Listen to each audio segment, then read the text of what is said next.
Channel ని like share subscribe చేయండి. యువ తారలందరికీ cricket summer camp, champions edge cricket academy, త్వరపడండి, పరిమిత సీట్లు అందుబాటులో ఉన్నాయి.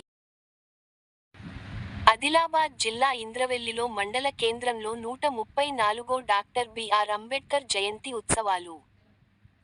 వేలాదిగా తరలివచ్చిన బహుజనులు, మైనారిటీలు, అంబేద్కర్ వాదులు, ప్రజలు, ఉద్యోగులు. ర్యాలీలో మన జాతి ముద్దు బిడ్డ రాష్ట్ర అధ్యక్షులు గవ్వల శ్రీకాంత్ ముఖ్య అతిథిగా ర్యాలీలో బహిరంగ సభలో పాల్గొన్నారు.